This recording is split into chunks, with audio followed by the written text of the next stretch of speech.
President Buhari seeks international assistance in reversing the devastation visited on Nigeria by Boko Haram.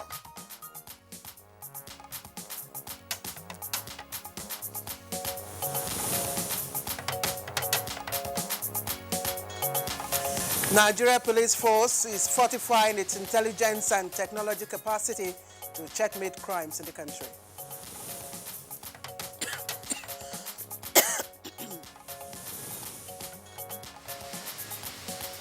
Vice President Yemi Osinbajo flags off federal government's school feeding program in Ekiti State.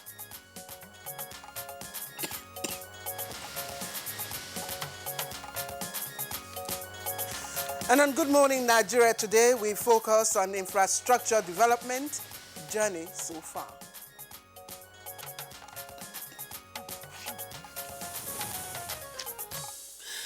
All right, now availability of affordable housing, good roads and power, as it were, has remained a challenge to Nigeria. Indeed, Kingsley, of course, we know that population growth, creates quite enormous demand, as well as puts pressure on available shelter, efficient supply and distribution of basic amenities, of course, in all parts of the country. There's no doubt about that, particularly in urban areas. The major challenge of housing has to do not just with the quantity of houses, that's to say the number of houses available, but also the quality of the housing units that are on offer. Indeed, so the issues are quality and quantity, but we do know that housing plays a very critical role, of course. It is a critical public infrastructure. Unfortunately, it has witnessed, or rather, should I say fortunately, since the coming in of this administration, it has witnessed increased attention from the Buhari administration. That's talking about the National Housing Program. And in 2017, Kingsley, if you recall, that the Minister of Works and Housing himself affirmed that the federal government has commenced construction in about 34 states, of the federation, excluding 2 for want of, land issues and all that. That's right. Now, the project in those states created jobs for over 54,000 persons who were able then to deliver more than 2,700 housing units. And of course, we shall not only be looking at housing. I know it's a very critical sector for everyone. We would also take a look at another area that, of course, affects you and I. That's talking about power supply. Absolutely, no doubt about that. I mean, that's something that touches each and every one of us. And we know that it's 5 years on now since the full privatization of the value chain of the power sector, of course, with the exception of transmission. And the Buhari administration has, since its inception 4 years ago, embarked on additional projects by way of intervention, such as the establishment of a roadmap for providing incremental power supply. And we also know that, for instance, the Mambila hydropower project, which had been on the drawing board for several decades, is now likely to see the light of day in the years ahead. But of course, Kingsley, when you talk about power, there's still a wide gap that needs to be filled. But we must accept that we're making incremental progress in terms of generation capacity. But again, let's look at... Yeah, generation is fine, but the major challenge, of course, remains with transmission. And then we also find the problems that we all have with the discourse, So those are matters that continue to linger. All right. We'll also know in the area of transportation, so much has been done. I mean, we're all witness to what is happening, especially in the rail sector. But also, we're told that, of course, that transportation now is through the nation's road network. That's about 60% of, movement of goods and persons. I'm not quite sure of that figure. I'm not sure myself. Yes, it's certainly more than that. I mean, but of course, we are seeing improvement in the rail networks across the country. Just that the entire country is not being covered by the rail system. So you still have a larger percentage haulage of goods and human beings, of course, by being transported on the roads. Yeah, so that's the fact that roads continue to bear the burden of transportation in the country. So this morning, of course, we'll have our guests who will be telling us what milestones have been recorded in infrastructural development. What have we seen? What are the outstanding gaps? And what are the prospects for the future?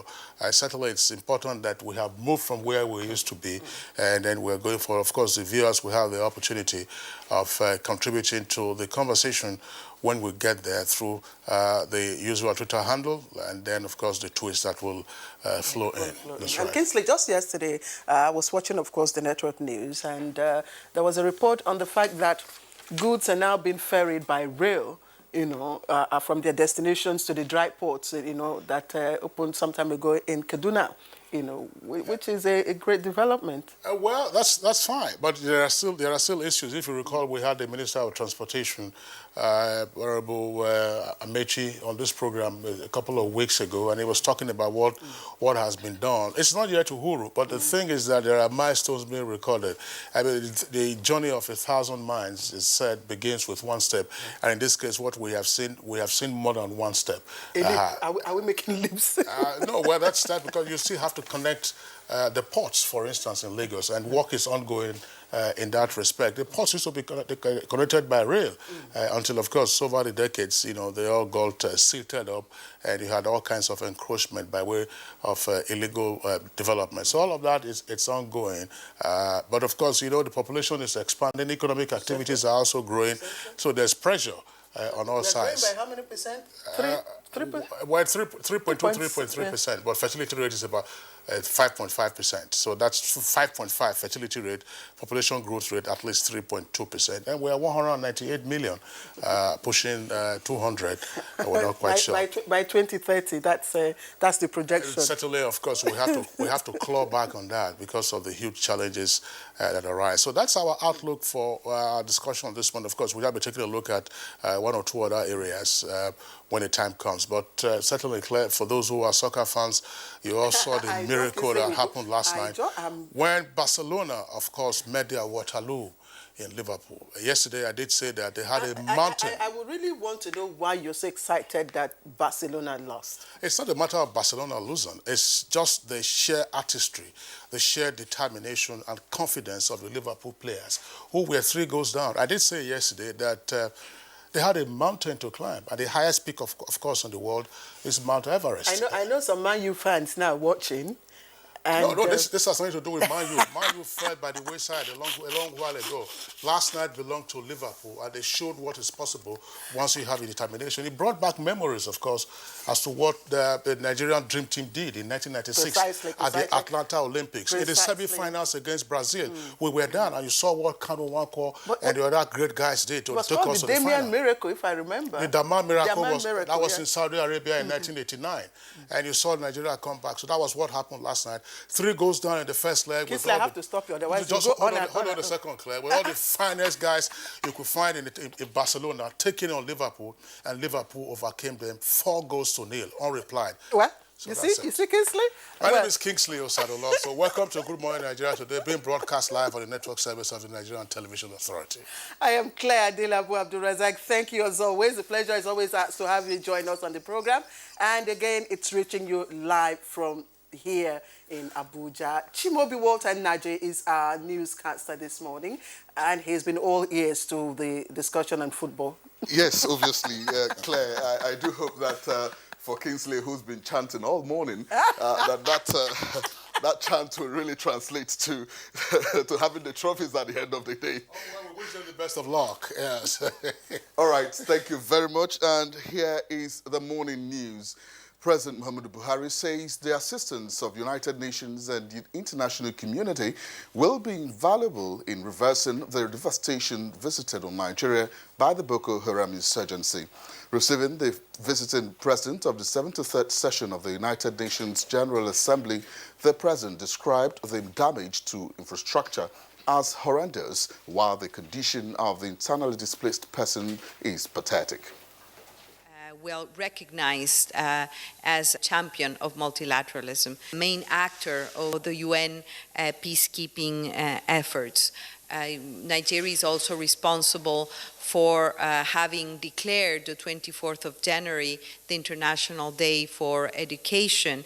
It has promoted the agenda of illicit financial flows and assets recovery in a very strong and vocal campaign to fight corruption, but at the same time to find the resources for the very ambitious implementation of 2030 agenda and the sustainable development goal. And the Minister of Foreign Affairs, Jeffrey Onyama, has assured that Nigeria will continue to play a prominent role within the United Nations system as it addresses domestic challenges and partners other nations to resolve global issues. Now, the minister, who met visiting President of the 73rd United Nations General Assembly, Maria Espinosa Garces, expressed optimism that Nigeria will succeed if given the opportunity to lead the 74th General Assembly. That believes in multilateralism. We believe that in the globalized world of today, the future really rests with multilateralism to address all the various problems and challenges of the world. Nigeria is a very strong, reliable partner of our organization and our system. We are very much looking forward to working together with Nigeria to have a smooth handover and transition process for the incoming Nigerian presidency to the 74th session of the General Assembly. That's the 73rd President speaking there. Now, the Acting Inspector General of Police, Mohammed Adamu, appeared before Senate at plenary, during which he explained that the force is fortifying its intelligence and technology for checking crimes in the country. He promised to address areas having to do with discipline of officers that have been found wanting. Efforts we take to improve on the situation, particularly on the Abuja-Kaduna axis, and also on the area of intelligence and technology. The Senate also promised and committed that areas of funding issues, the Senate is ready at any time to give assistance to provide adequate funding that is required in order to make the police be able to combat the necessary threats to our security. Distinguished colleagues, is this a true reflection of what transpired in the Committee of the Whole? And to other stories, the Air Task Force of Operation Irenmikia has recorded a milestone against armed bandits in Zamfara State by destroying the camp of a major kingpin, Alhaji Lawal, and neutralizing up to 20 of his fighters near Rugu Forest in Zamfara State. According to a statement by NAF Director of Public Relations and Information, Air Commodore Ibikunle Daramola, this was accomplished in a dawn attack after credible intelligence indicated that the notorious kingpin was camped along with dozens of his fighters at a settlement about 4 kilometers west of Rugu Forest, where he kept his logistics supplies, coordinates operations, and launches attacks against security forces as well as innocent civilians. Consequently, following detailed confirmatory intelligence surveillance and reconnaissance missions, the ATF dispatched 1 Alpha jet and an attack helicopter to strike the camp, destroying their structures and other logistics supplies, which were seen engulfed in flames as shown in a now declassified video. Now, no fewer than 20 armed bandits were neutralized in the air strikes. And the federal government has inaugurated a committee on strengthening internal security framework and community policing.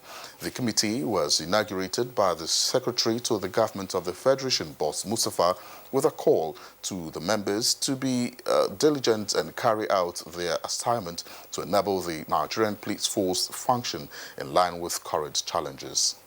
Improvement in the management of the security architecture and in the resultant successes in tackling security challenges.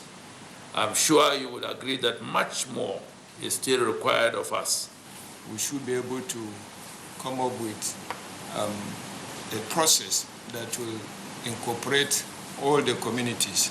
And I think when we do that, the idea of calling for state police will no more be there.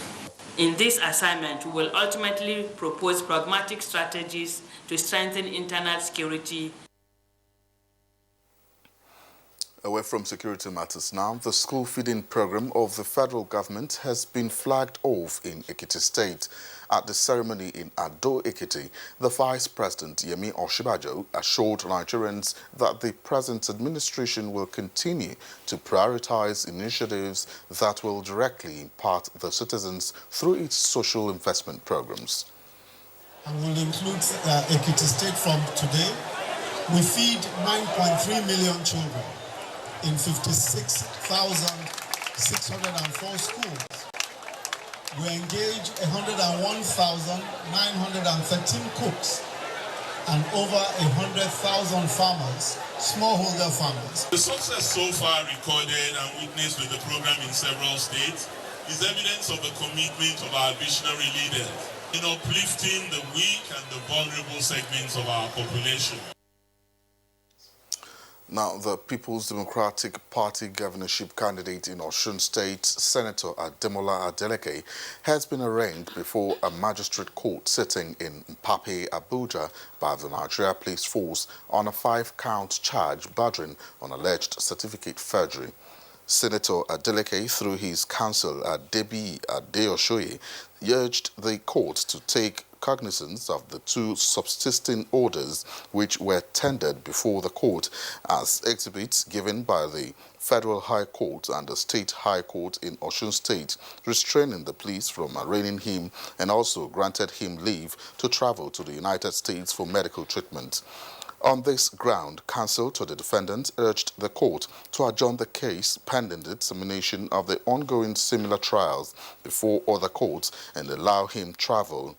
Prosecution counsel Simon Law objected to the submission, arguing that the court orders did not state that the senator cannot be arraigned.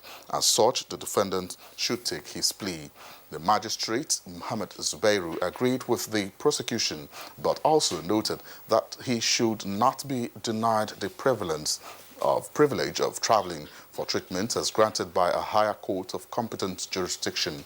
He ruled that the defendant should take his plea after his not guilty plea to all the 5-count charge. Counsel to Senator Adeleke applied for bail, which the magistrate granted in the sum of 2 million naira, with one surety in like sum, who must also be resident within the jurisdiction of the court.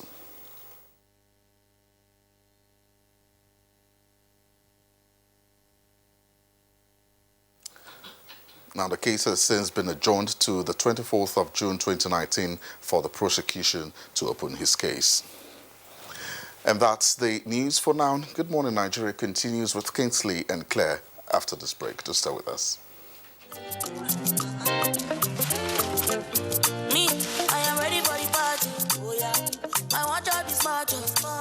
I go really early. Oh, I know your story. I go yaba. To buy material I go time my kele, yeah. I gonna say I don't care. If you see my kele, oh, it go on everybody. Kele. Kele me gadu tielo. Kele me gadu tielo. Kele me gadu tielo. 3G is great. 4G is better. You don't know what you're missing till you experience it. Upgrade to a 4G device and SIM, SMS Get to 141 to enjoy double data on Nigeria's widest 4G network. Airtel, the smartphone network. NTA Television College Jos announces admissions into 2-year diploma programs in film and television production, television engineering, and broadcast journalism. The sale of forms will commence on the 13th of May and run through 30th July 2019. Admission forms can be obtained from all marketing offices, NTA state capital stations, zonal centers, or at the office of the academic secretary, NTA Television College, Rayfield, Jos. On payment of a non-refundable fee of 7,500 naira in bank draft in favor of NTA TV College. Applicants can also obtain the forms through the NTA TV College portal at www.ntatvc.edu.nj. Applicants are required to possess 5 credits in GCE or SSCE in relevant areas of study in not more than 2 sittings, including English and mathematics. All properly completed forms attached with photocopies of credentials must be submitted on or before 30th July 2019. For further inquiries, please visit our website at ntatvc.com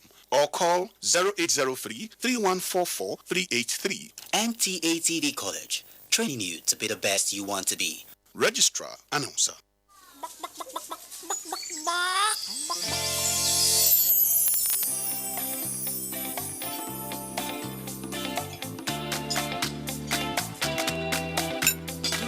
I can taste the real chicken.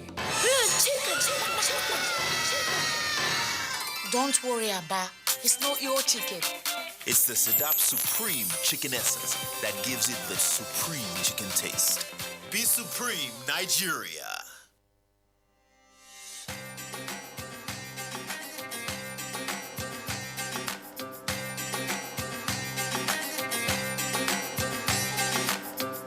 Be Supreme, Nigeria. Nigerians. Suicide bombers are not spirits. They are not ghosts. They are human beings like you and me. They live amongst us. They are your neighbors. They are your friends today, but terrorists tomorrow. So you must know your neighbor now. Security begins with you and me. Know your neighbor. Be vigilant. Be security conscious. Report suspicious persons, objects, and movements to the police and other security agencies. The security of our nation is a duty for you and me. If you see something, say something. Nigeria, unite against terrorism.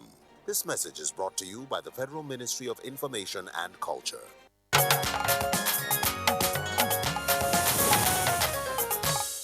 All right, you're welcome back, and it's still Good Morning Nigeria live for the network service of the Nigerian Television Authority. Now, time for us to take some business stories, and here's our correspondent, Joy Uzo. Welcome. The federal government's announcement on its resolve to sanitize the local government system in Nigeria through granting of financial autonomy to local government areas has elicited reactions from key industry players, who noted that the move by the federal government will ensure the desired result is attained with the local government system in Nigeria. They noted that the directive, which will take effect from 1st June, is in line with the guidelines released by the Nigerian Financial Intelligence Unit, aimed at forestalling the negative effects caused by the currently run state joint local government accounts, which poses biggest corruption challenge, money laundering, and security threats at the grassroots levels and to the entire financial system as well as the country as a whole. The local government have been shortchanged for quite a long time, and then they're clamoring for autonomy, that their own allocation should be sent to them directly. It was very well justified, and now that their prayer is answered, is a welcome idea, is a good policy. In another development, option of concrete negotiation has been identified as ways out of miscellaneous disputes emanating from government contracts. At a workshop on government contract dispute organized by the Abuja Chamber of Commerce and Industries, stakeholders implored parties involved to consider ripple effects of uncompleted works on the society. President of the Chamber, Adetokunbo Kayode, and Chairman Dispute Resolution Center of the Chamber, Emeka Obegulu, said the foremost aim of awarding contracts is to put many infrastructure in shape, and where issues arise should be taken to appropriate quarters for effective and timely resolution so work can proceed. But where such conflicts linger can raise unnecessary infractions with contractors, mostly at the receiving end, and abandoned project, the eventual aftermath. They, however, called for better knowledge of arbitration clauses and how to implement them. There's virtually no agreement entered into by government in Nigeria today that does not include an arbitration clause. But government hardly go to arbitration unless they are forced into it, and most of the time they are taken abroad. It is not helping this country. As I said, we want to domesticate it. We want to make it an aspect of local content, an aspect of ease of doing business, and also make it expeditious and cheaper for government and for the public who have transaction with government.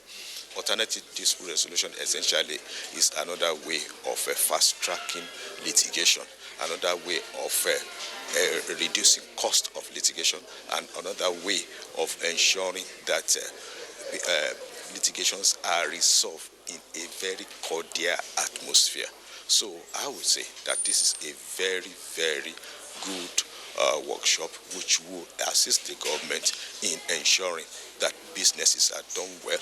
We cannot pretend not to know that monies are siphoned from the system by corrupt public officials through ghost projects. In most cases, and the man at the center of this infraction is the contractor.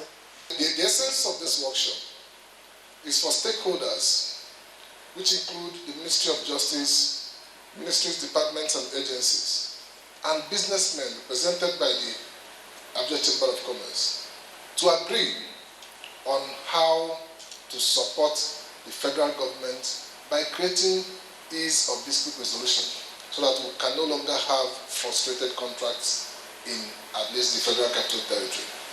The experts maintained that resolving contract disputes effectively and transparently would drive economic and infrastructural development and enhance the ease of doing business. Finally, here's a quick check on how the equities market fared Tuesday.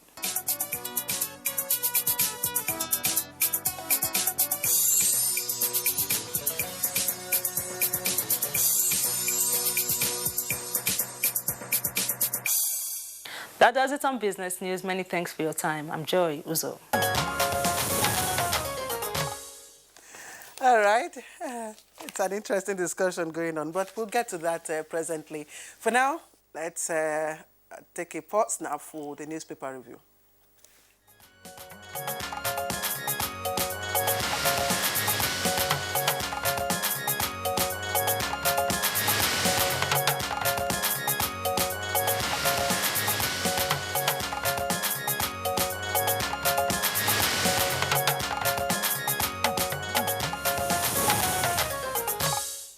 All right, our newspaper reviewer, Bayo Atoyebe, is right here with us in the studios. Bayo, good morning and welcome. Thank you, Kinsley. Good morning. Good morning, Claire.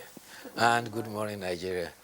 Ramadan Karim. Ramadan Karim, thank you very much. Yeah, Bayo, I'm not going to ask you about last night because I know that you are a soccer Nigeriana. So I'm not going to ask you about last night. But of course, you were in Daman in Saudi Arabia in 1989 when Nigeria brought about the Daman miracle.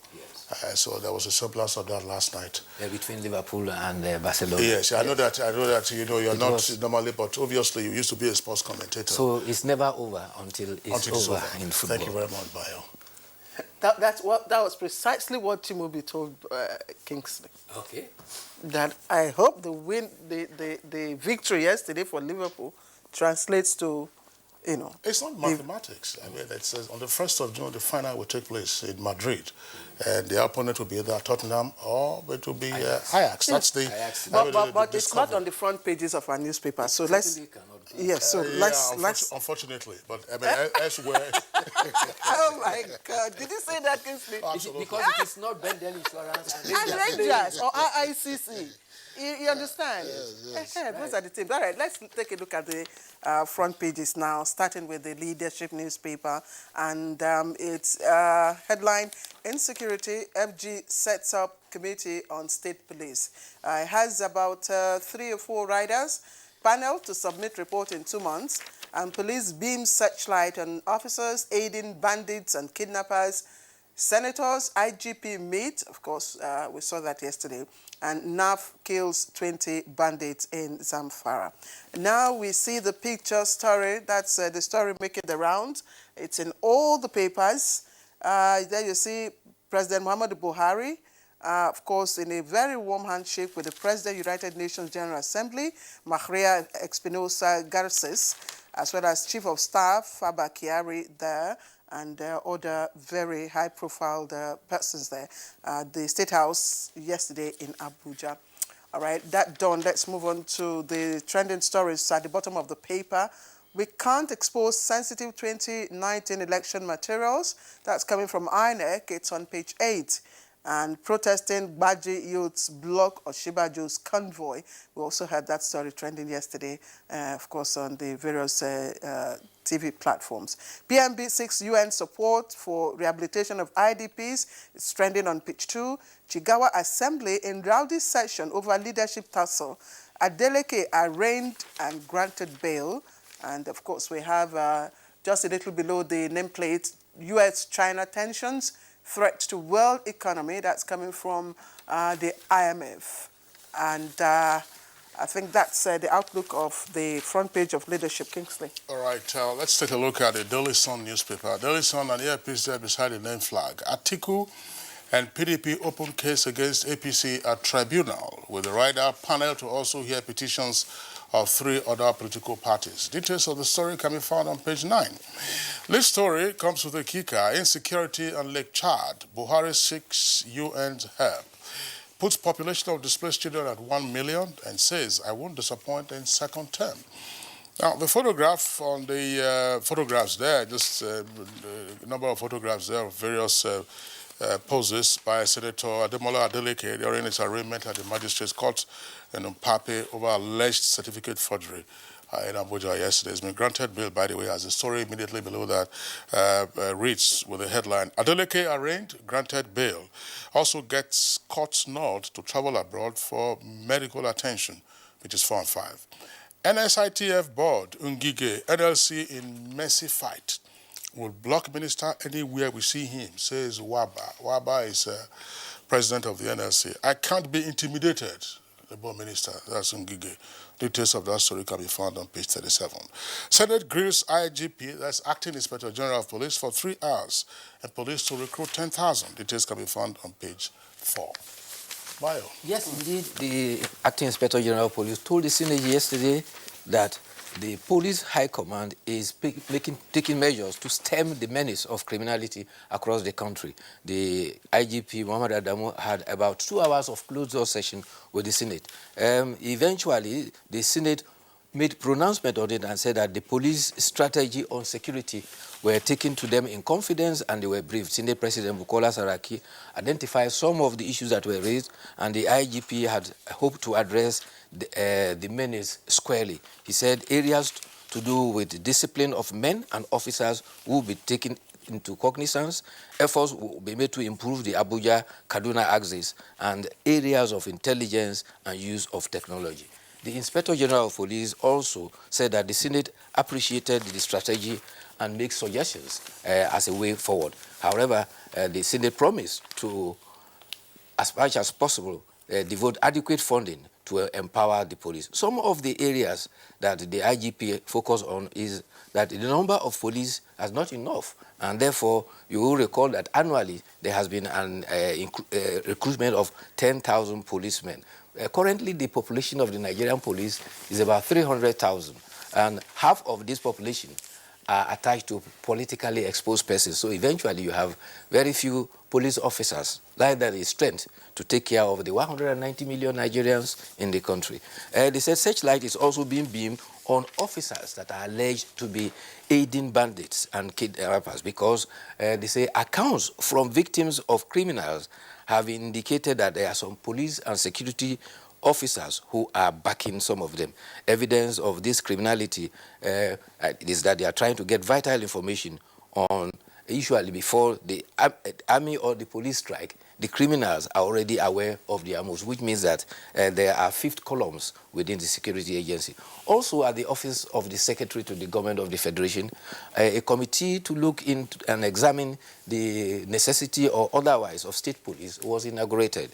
Inaugurating the committee, Secretary to the Government of the Federation, Boss Mustafa, said that the committee is to make look at outcome of the study of Executive Course 40 of the National Institute of Policy and Strategic Studies. They had done a study on ways to invigorate internal security, covering the area of 1999 to 2018. Some of the challenges had to be identified. The committee has 2 months to present its report. Meanwhile, the Vice President, Professor Yemi Osibajo, was waylaid on his way to the airport yesterday by alleged aggrieved Gbagi youths who were protesting what they claim to be land belonging to them by way of ancestry that has been taken over.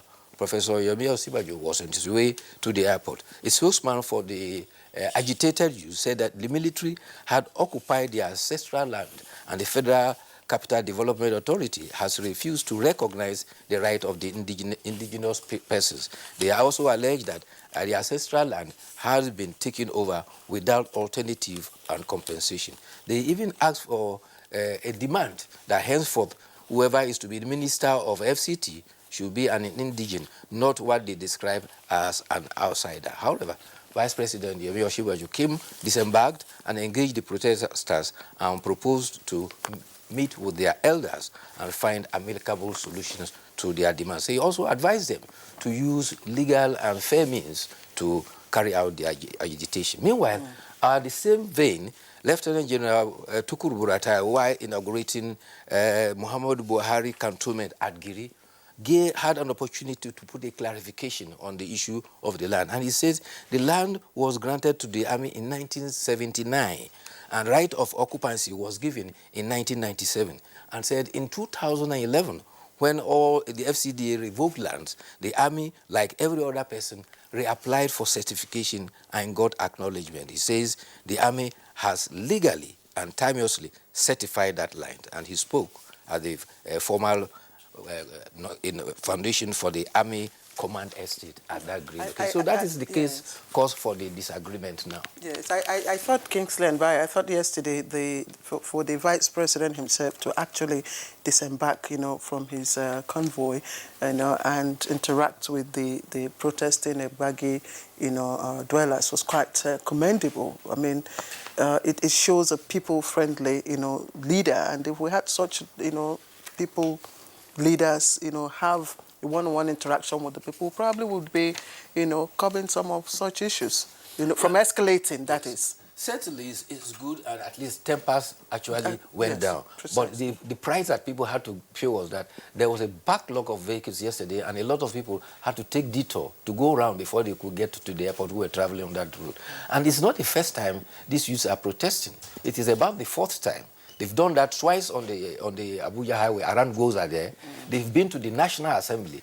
They have even also barricaded the FCDA office to raise this protest. While I also commend that, I also, I'm also concerned about the security implications, you understand, for such high-profile people. Yes. Yes. So I think I just said I should raise that. I think the point that Claire made at first is, in my opinion, the most significant in the development, that the Vice President was on his way to the airport, apparently to the AKT launch of the school feeding program. And once he saw the protesters, obviously both the security and protocol people would have advised him otherwise. But he deemed it expedient to disembark and then to address the persons. Yes, I mean, there should have been some concerns, but to the extent that the indigents of the Federal Capital Territory were not protesting for the first time, and that they had barricaded the freeway, and not on account of the fact that they knew that the Vice President was coming. The Vice President, of course, then addressed them. The next steps would then be, all right, how do you resolve these issues? If, as you said, Bayo, the military had, according to them, perfected their title to the land. What needs to be done, and how prime is that land? Could there also be an alternative, and so on and so forth? That's very significant. You can contrast that very sharply with what happened in Lagos in 1993. I mean, during the June 12 crisis. Yes. During the June 12 crisis, there were protesters, on the Korodu Express, and it was a point of discomfort, for most Lagosians and indeed observers, as a convoy was coming. They shot their way through the protesters, and there were a number of fatalities. I remember, one senior person then saying that, they had to shoot their way to go to the airport. It was unnecessary at that time. That's 26 years ago. All right, let's look at the editorial. And of course, the editorial will round off our conversation, newspaper review. And it's taken from the Nigerian pilot. The concern is tackling examination malpractice in Nigeria. Of course, since this year's UTME held, it's been talk of the town. It's been public, issue. It's been publicly discussed. The degree and dimensions of malpractice, of course, by both candidates and high-profile persons. The JAMB registrar was here, to also give his own side of the story. But the concern of this paper is that we must urge relevant anti-corruption and security agencies to partner the education sector, to tackle these menace. And in particular, the newspaper mentions the ICPC, of course, which was part of the committee that met sometime, to look at this issue. Bayo. Yes. Well, before I comment on that, let me quickly draw attention to something I'm sure will interest you.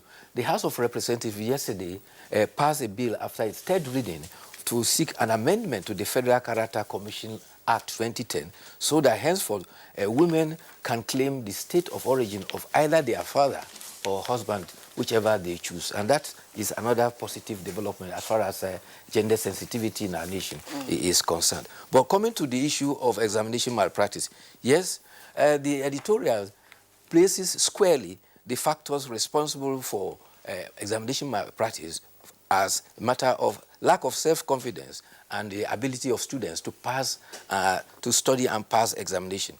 And there's a big question there.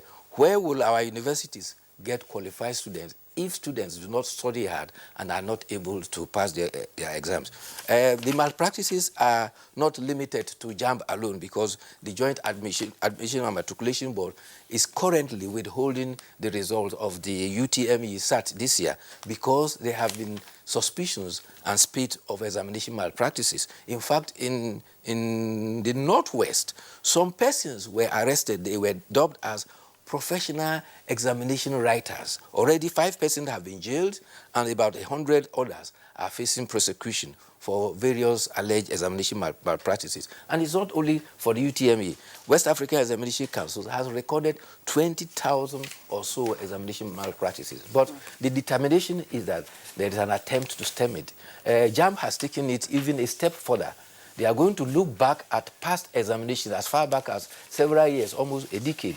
And if candidates have been found not to have written the exam by themselves, somebody wrote for them, and had even gone to university, graduated, they will be got at. So there is a strong determination to stamp out examination malpractice. Indeed, and I had an interview with the JAMB registrar. He says that, the board is steps ahead of the fraudsters. So we're looking forward to probably eventual, sanitization of our exam, different exam processes. All right, Bayo. Kingsley? Yeah, nothing else. Bayo, thanks a lot for being around. See you tomorrow. Thank you, too. All right, it's Good Morning Nigeria on the network service of the NTA. We'll take a short break now.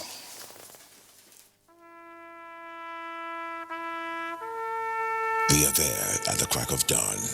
They are there busy preparing while we rise for our day. They are there silently guarding, waiting, listening and watching. They are there ready in the sky above.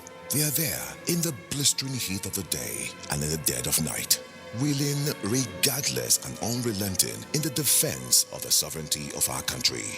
They are our first line of defense and our last. They are who have paid the ultimate price in defending us. They are fathers and uncles. They are mothers and sisters and girlfriends and boyfriends. They are brothers and cousins and best friends and neighbors. They are classmates, colleagues, and citizens of this nation. They are our defenders and deserve our respect, our prayers, our thoughts. Nigeria, please support our armed forces. My name is Smart. I'm a professional electrician, and I only use the best cables in Nigeria. Nokako is one of Nigeria's most leading cable manufacturers. Nokako carries out rigorous quality control tests on its products at every stage of the production process, so its high quality is maintained throughout the full length of the conductor that meets both national and international standards. These cables are manufactured in a state-of-the-art cables and wire plant equipped with the most advanced machinery and processes. Nokako is certified by the Standard Organization of Nigeria and is an NIS Diamond Award winner. Be like Smart by Nokako. Do you desire to improve your grammar and sharpen your pronunciation skills? If your answer is yes, then you need to attend a special 4-week course on English Grammar and Pronunciation for Broadcasters organized by NTA Television College, Jos.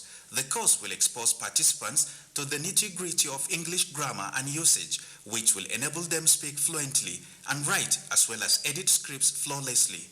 Journalists, presenters, scriptwriters, television and radio news editors, secretaries, masters of ceremonies, and hosts of live events will find the course highly beneficial.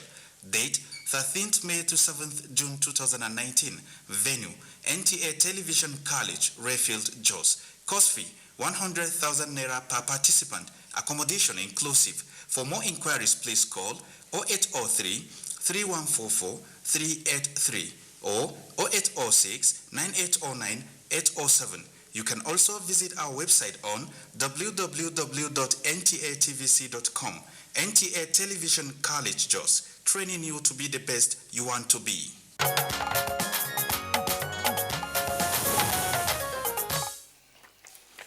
All right, now the local government is the third tier of government in Nigeria and is essentially created to bring governance closer to the people. The intention of that is to ensure that dividends of democracy, which include, of course, basic infrastructure, is delivered to the people at the grassroots. However, leaders at that level of governance have over the years not been able to effectively carry out those responsibilities as enshrined in the 4th schedule to the 1999 Constitution as amended. Now, the major challenge, of course, has been, allegedly, the interference from the state governments. And consequently, there's been the sustained clamor for local government autonomy. And just a couple of days ago, the federal government, through the National Financial Intelligence Unit, rolled out a new set of measures scheduled to take off on the 1st of June this year. Indeed, Kingsley. Now, those measures make it compulsory for all local government allocations to go straight to their respective bank accounts. And more importantly, local governments are now under strict instructions from the NFIU not to withdraw more than 500,000 Naira daily in cash. And any amount higher than that will have to go by way of bank transfers or valid checks. Indeed. Okay, now there are also, of course, other measures inherent in that, including access to the funds by local governments, by persons other than local government authorities. But we, of course, we have a guest with us in the studios to discuss matters arising from the directive by the NFIU. Let's welcome now Ayobami Oyalowo. He's a political economist. Ayobami, pleasure to have you with us on Good Morning Nigeria. Nice to be on your show. Good morning. Good morning. Good morning. All right, let's start. Earlier on, we were having some conversations, about whether or not this is actually financial autonomy in the real sense, or it's a financial relief in some way. So, how do you describe what has happened?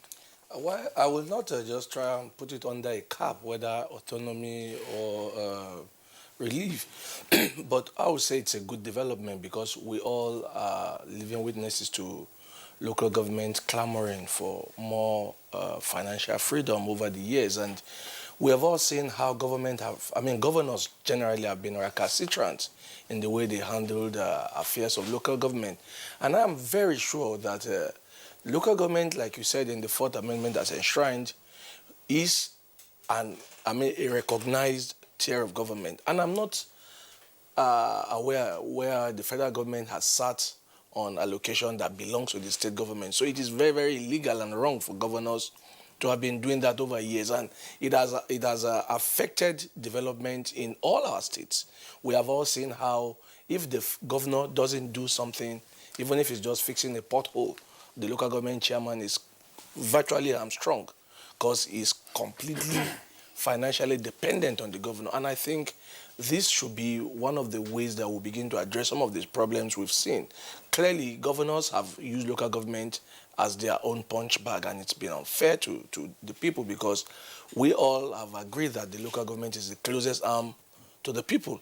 I mean, the closest arm of government to the people. So, but if they are financially hamstrung, then that means they are not able to meet up with their obligations to the people. And for the first time, I think we are taking the right step in the right direction. I think the National Assembly needs to sit up themselves and see how we can touch the laws here and there to make sure that local government get their full autonomy, so that they will, I mean, some states, as I speak to you, have not had local government elections in years. The governors continue to use it like a pie and carrot. To what degree, to what degree or extent does this provision now give the local government, council freedom? Well, I think from their state financially governors? now they now have they will not have too much excuses because from what we see, their money will directly go to them. And the NFIU has tried to put in some checks, which means you cannot withdraw cash more than a certain amount. Every other project should be traceable by the way of using checks, bank transfer. So you can't just sit down because you're a local government chairman now and then go marry a new wife or get all your friends and let's have a big party. No. Rather, you do project, you pay in a way that you can be traced using the correct financial model, such as bank transfers, acceptable checks. So I think this will give a lot of freedom to them, and it will also give room for accountability because clearly, however monies are spent, you can see it.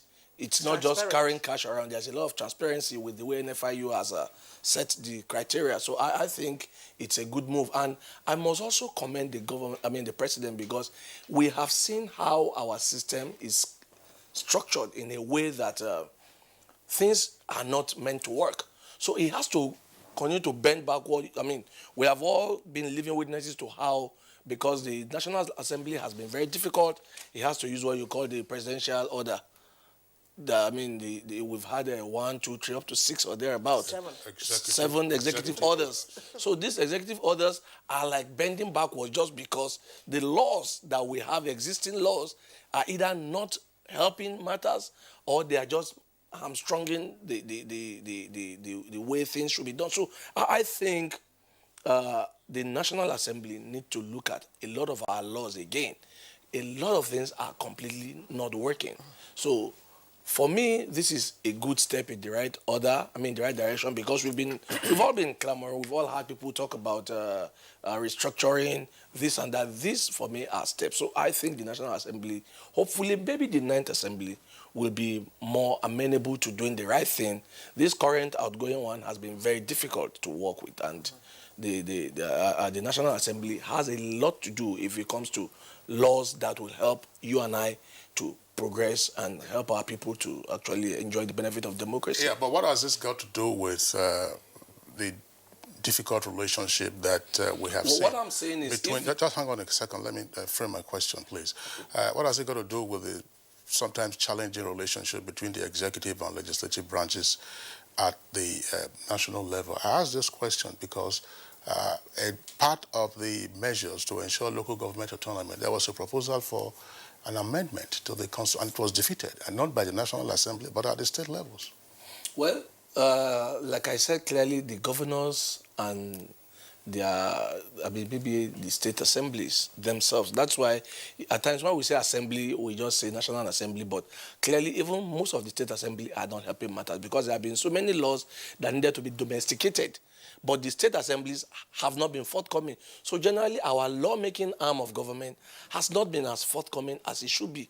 Because clearly, a lot of our laws are either outdated or structured in a way that will not work.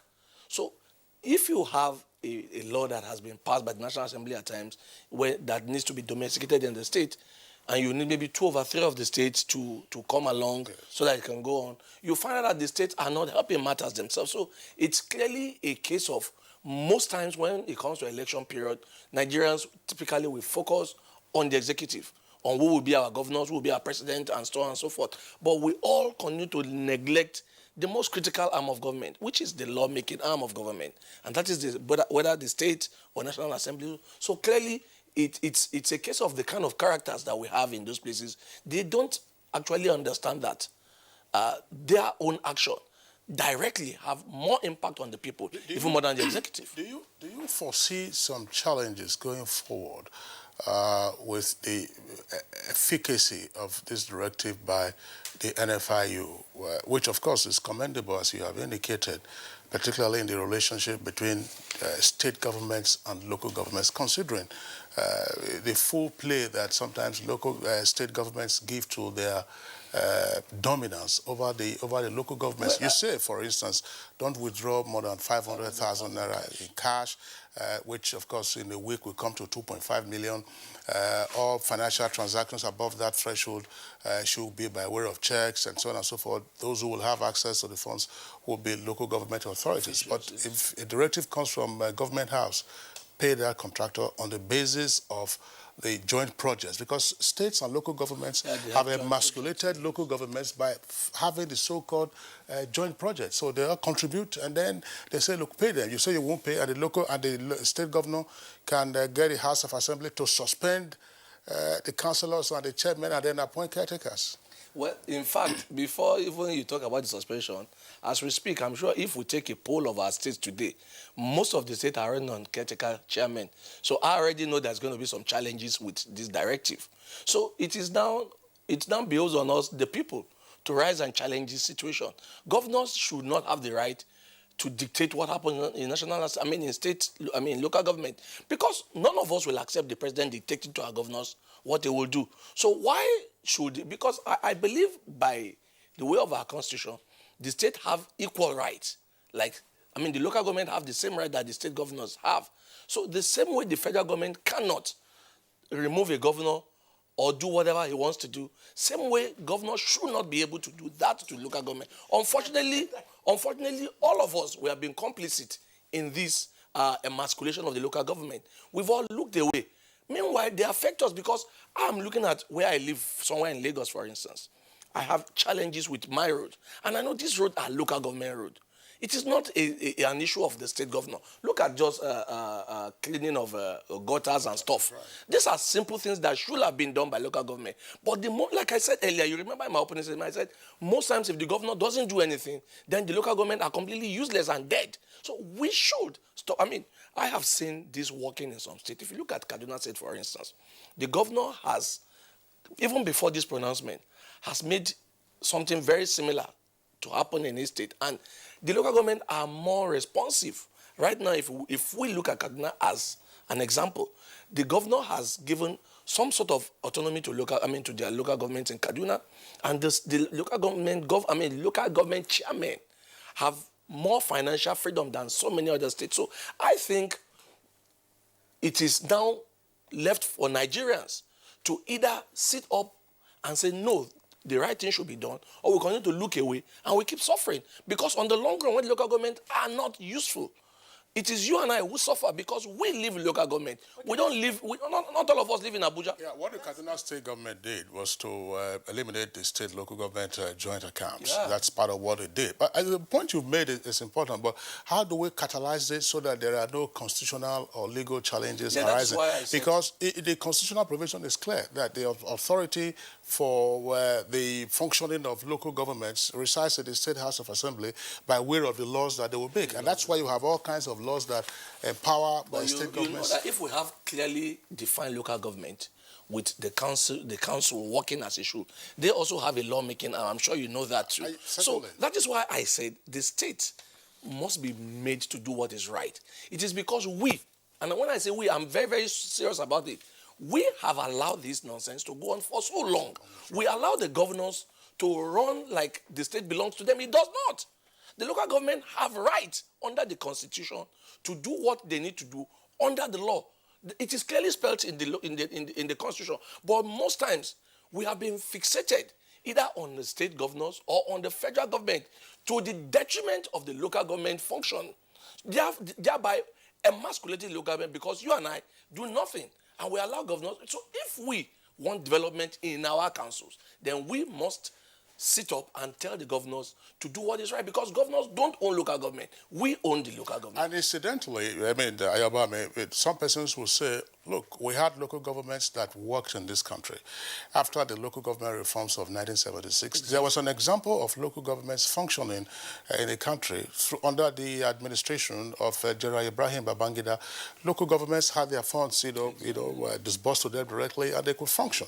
So we do hope that there are matters arising from all of this. I mean, if you look at some local government in Lagos, those times that you mentioned, we could all point to what happened in the old Ekpe local government then before this Lagos Council, and then the Lagos Island. Keja. These guys did massively, and most of the benefits today are still there. But you look at the last 20 years that we've had this current democracy, you can hardly point to anything in terms of development that has come by the way of local government. So clearly something is not working. This, for me, is the first step in the right direction. I think more needs to be done, but I mean, we have to commend this, but hopefully this should not be the end. It should just be the beginning of local government financial autonomy and complete autonomy, as it were. All local government should have elections that will bring in chairmen and councillors. We should not have a situation where governors use local government as a way of taking care of the boys. Why don't we have actions, for instance, by those who have the locals, to say in the absence of a local government democratically elected as specified by the Constitution, then the local government cannot have access to its funds, exactly. Whether from internally generated revenue or from the Federation Allocation Accounts Committee. Would you agree with that? I will completely agree with that, because I think the civil society needs to begin to work and forget concentrating everything on Abuja. These are areas where I think civil society needs to rise up and join with the people so that we can get our local government working again. All right. Political economist Ayobami Oyalawo, pleasure having you on Good Morning Nigeria. Thank you very much. Okay, it's still Good Morning Nigeria on the network service of the Nigerian Television Authority. We're taking a short break now. When we return, of course, we'll be dealing with infrastructural development issues pertaining to our roads, power, and, of course, housing.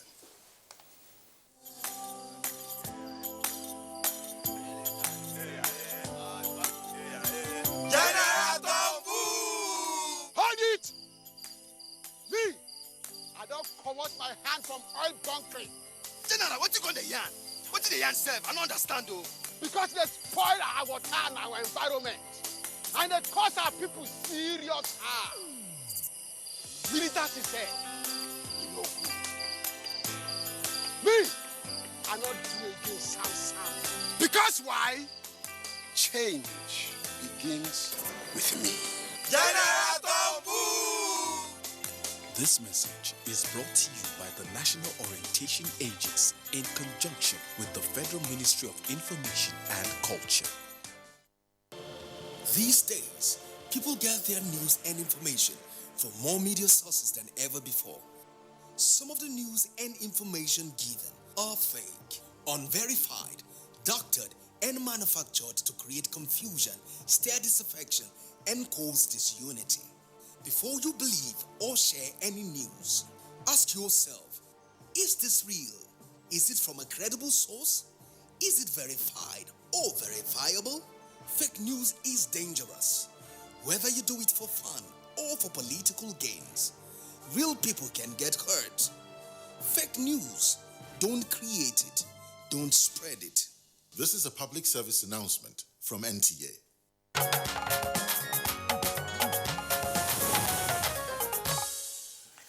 All right, it's our pleasure to have you with us still. This is Good Morning Nigeria, and we are live on the network service of the NTA, indeed Africa's largest TV network. Let's join Serafina Okun now for the background report on infrastructure development journey so far. Infrastructural development is a key growth driver for economic development of any nation. In the last 4 years, the present administration has succeeded in increasing power generation, transmission, and distribution. Over 90 transmission projects nationwide with Apo, Mayo Belwa, Damaturu, Maiduguri, Odugunya, and Ejigbo have been completed in the area of distribution.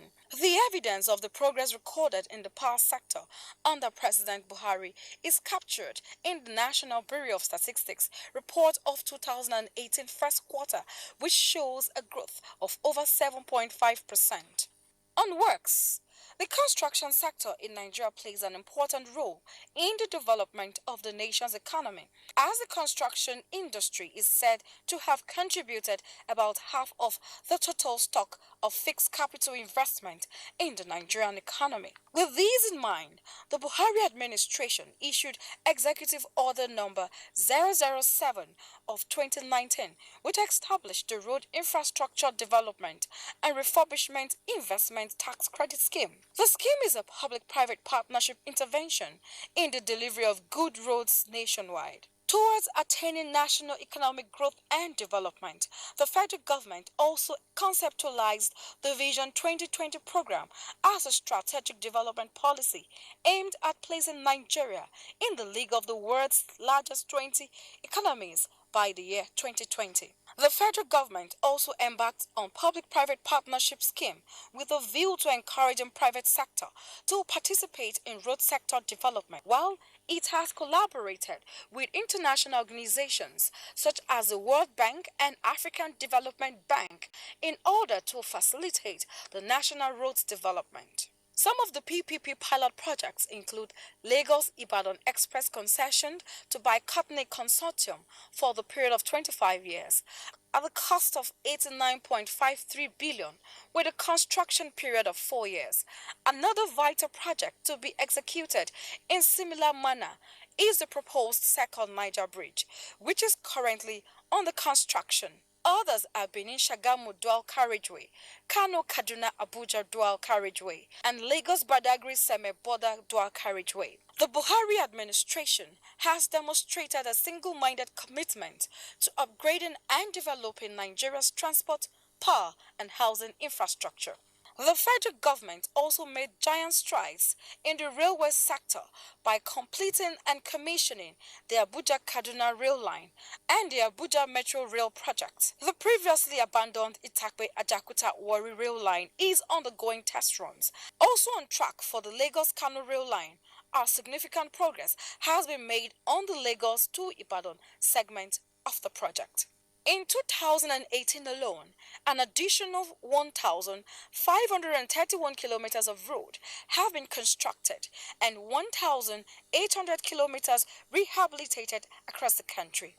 Priority projects such as the Abuja-Kaduna-Kano Highway, as well as the second Niger Bridge, are well underway through the Presidential Infrastructure Development Fund. Neglected roads in the north central, like the Ilorin-Jaba Road, a stretch of 93 kilometers, have been completed and now provides a critical link between the northern and southern parts of the country.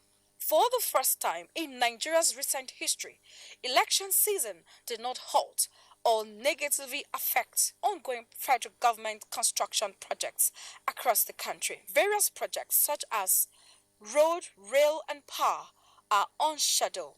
Lagos-Ibadan Standard Rail Project, Abuja-Kaduna-Zaria-Kano Expressway, Enugu-Port Harcourt Expressway, Kefi Akwanga Lafia Makurdi Road, Lagos-Shagamu-Ibadan Expressway, Kano-Maiduguri, and of course the second Niger Bridge. In the housing sector, the year 2017 and 18 witnessed a decisive approach towards tackling housing deficit in the country with the commencement of the National Housing Program executed in 34 states across the Federation, including the FCT. The Buhari administration is addressing fundamental challenges with the implementation of programs and policies aimed at improving the sector with commitment and the proposed annual provision of 100,000 housing units, which has raised the hope of reducing housing deficits to the barest minimum. With the heartwarming successes recorded in these sectors, how have they impacted on the economy? Guests on Good Morning Nigeria will be giving more insights shortly. All right, now we have with us a sole guest, and his principal focus will be on the power works and housing subsectors of infrastructural development. It's a pleasure now to welcome the Honorable Minister who has responsibility for power, works and housing, Mr. Abatunde Raji Fashola. Honorable Minister, pleasure to have you with us on the program this morning. It's a pleasure to be here. All right, now let's begin with all the three arms, shall we say, of the three ministries that you superintend. They're all important, but let's begin with housing. And climb on to power and then works, which is essentially roads and bridges. I would like to draw attention to an idea that you had proposed about 3 years ago, about the time you came in, one of the ideas you wanted to pursue, that namely that housing could actually be a factor in our industrialization. And therefore, you were coming up with model housing structures for different parts of the country, and that the inputs could then be produced, and then we are in a position to deliver mass housing timelessly. Where are we on that? Well, we still are in the process of that objective, but some of the earlier goals that we set in terms of trying to help to industrialize the country have already been met because most of the materials that are being used on those sites are local materials, from windows to cement to nails, roofing materials, and so on and so forth. So those are the drivers of small and medium industries, and we intend to do more of that. And you will see that slowly manufacturing in the quarterly report of the National Bureau of Statistics has been on the uptick, and all of these actions of government cannot be divorced from that uptick. Now, in terms of rollout of housing projects by the federal government, what are the numbers? Well, at the moment, we are building in each of 34 states where we have land directly, and that is the pilot that I told you about.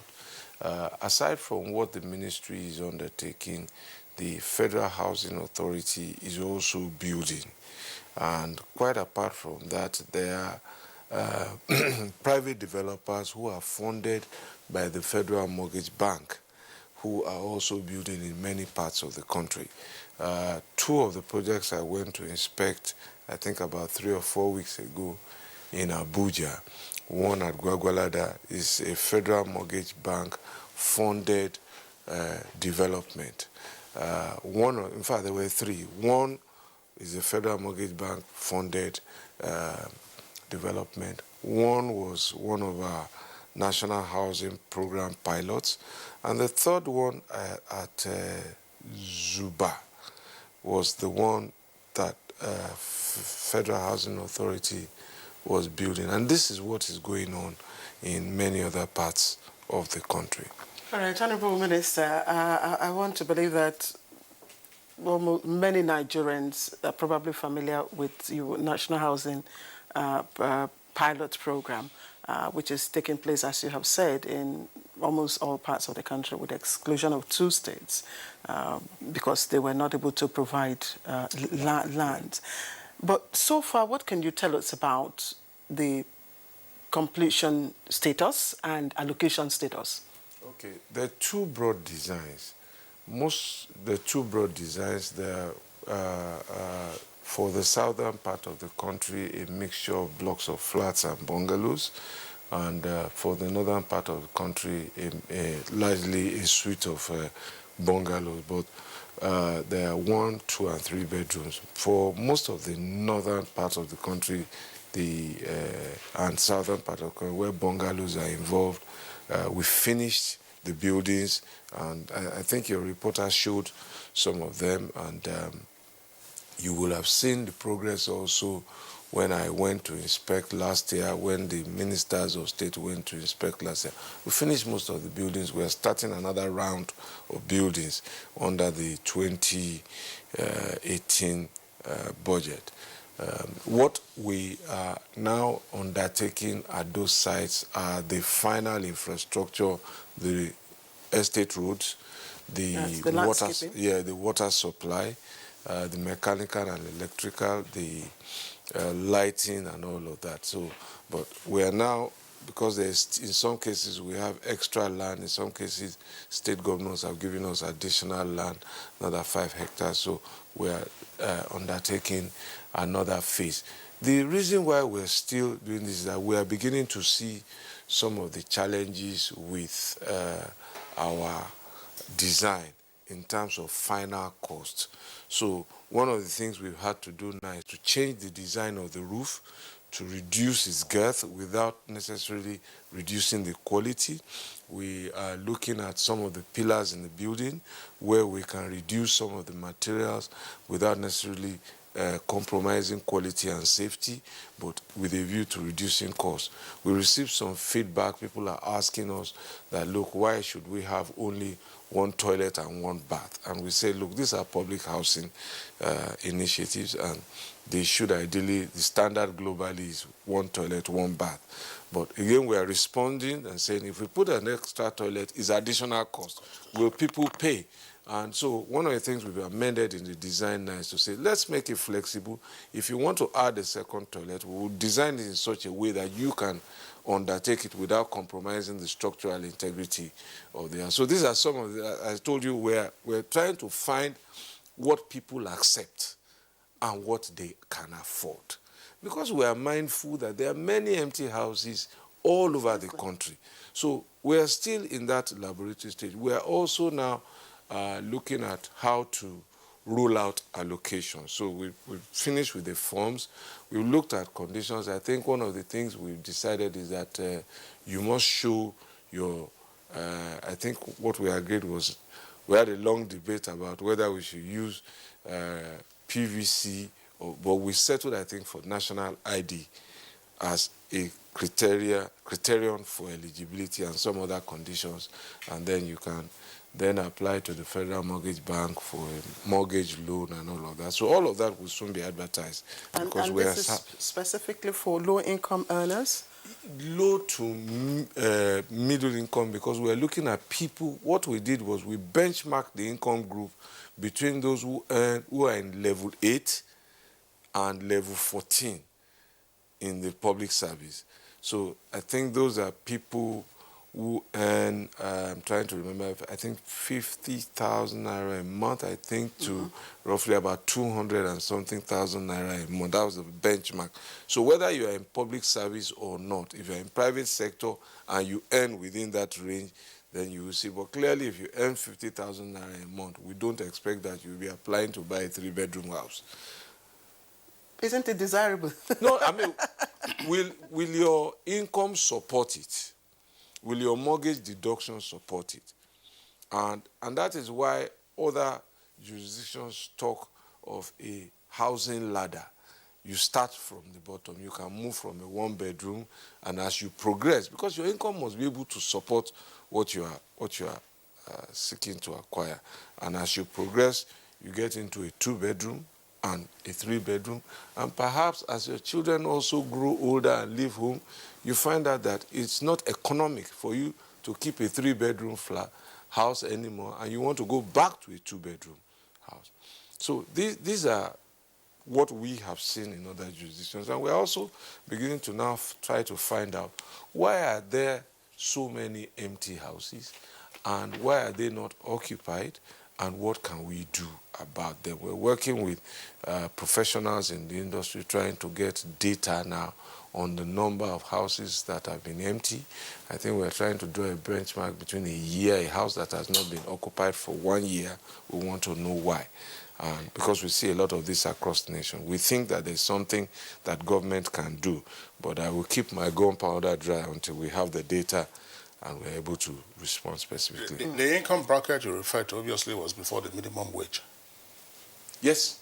It was before the minimum wage. Oh, it was before. So the minimum wage has not been implemented yet. No, it's law. It's law. It's law, but it's yet to be implemented. Yes, implementation is so the minister is still the bracket still subsists. I think the bracket would remain.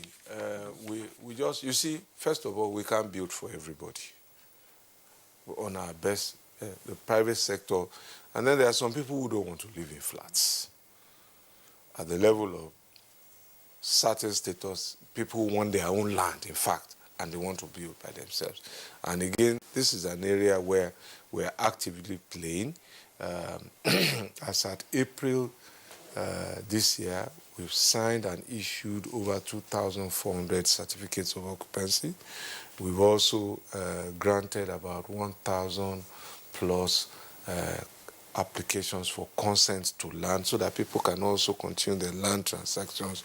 We're also promoting sites and services in some parts of the country. One of the ones we just completed that we will soon hand over is one in Umuahia in Anambra State. So it's not just building, but also facilitating access to home ownership. In terms of making a dent on Nigeria's housing deficit, I don't want to get into the controversy of numbers, because I keep hearing millions and millions, and there's apparently no scientific basis for those numbers. But what is the complementarity from the subnational entities? That's the state governments. It's an interesting point that you raise, because really and truly, if by law the state governments are the ones who are giving us land, one would perforce think that they will be the drivers of housing as a boost to their own local economy. It will create jobs on their own, for their own residents and people. It would also provide a taxable income base for those who they provide work for. On every construction site, for example, where there is a laborer, the average daily wage is about 2,000 naira. And if you do that for 5 days, that's about 10,000 naira, 40,000 naira a month. So if you invest the money, you can also generate the taxes. That's one self-interest reason to do that. And it will take a lot of people off the streets. On every construction site that I go, I see people traversing states. And there's already a network of young people using social media to inform themselves. I saw 2 young men at our site in Zuba. One was from Taraba and one was from Ekiti. And I said, how did you know? He said, Minister, we have a network. We inform each other where there is work and we travel. So, that's an excellent issue you raised about states being the drivers of this. And in many federations, all the federations I've looked at, is the subnational governments who drive housing. What the federal government does is essentially what we are trying to do: policy, design, standards, and everything. And each state will then drive and demand as much as it desires. All right, Honorable Minister, in the past, if you drove, around different parts of the country, you would probably see abandoned housing projects, of course, overgrown by weeds and bushes and all that, which probably could have arisen because those for whom, those housing projects were meant, for, were unable to access probably the funds to, purchase those houses. Now, we all know the difficulty in approaching the Federal Mortgage Bank, for funds, which I believe should not be less than 2-digit millions of naira, depending on the unit of housing you are approaching. So is there a way that the civil servant or the public worker, can have a seamless access such that we don't have, these housing projects abandoned again or left uninhabited? Well, first, let me deal with the Federal Mortgage Bank side. And, it shouldn't be difficult for any civil servant that contributes to the National Housing Fund to then get a mortgage facility from the Federal Mortgage Bank. I don't see any difficulty because up until when the board was fully constituted, their recommendations come to me on a monthly basis and I approve them. And they come in sometimes over 150, sometimes 200 a month. So I don't anticipate that there should be any difficulty. If you're a contributor, by law, you are entitled, subject to certain conditions. One of the conditions before was that you needed to be, if you were applying for a loan of up to of no more than 5 million naira, you needed to provide 10%. Now, one of the things that the president has approved is a recommendation that we should take off that requirement. Okay. And he has approved it, so it's being implemented now. So if you don't have the 10%, you can still benefit. Okay. This is one of the things that the Buhari government has now done in order to facilitate ease of access. If you were seeking for 5 million and above, I think the requirement was to contribute 15%. We recommended, and the president approved a reduction of that from 15 to 10. And I think all of these are initiatives towards housing access.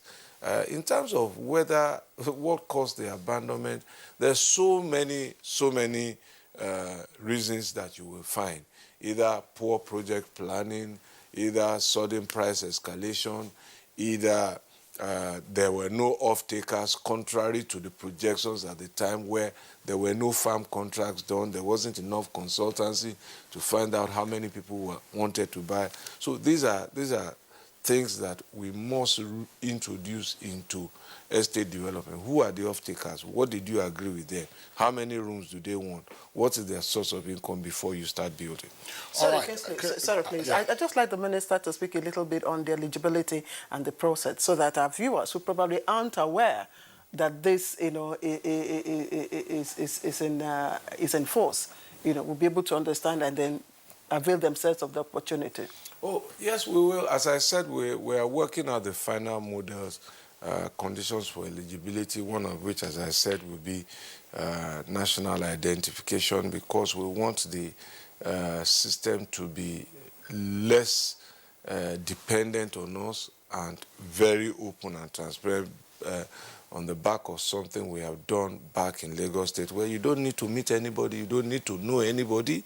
So if you get online and you subscribe, you will automatically then be led through a procurement process independent of any individual. So there are no corners and all of that. Those are the things we're working on. All right, so now let's leave our houses and then get on the road. What is the journey so far? Journey so far is that we're on the road, we are moving. Bumpy ride or smooth ride? Well, it gets smoother by the day, especially if you ask the commuters over the Christmas and through now compared to last year. What we committed to is that every year the experience will get better until we finish. And just last week, the Vice President was at the second Niger Bridge site and stopped by to see. He was in Onitsha and this thing, I stopped by to see the progress of work there. And I think your cameramen were there.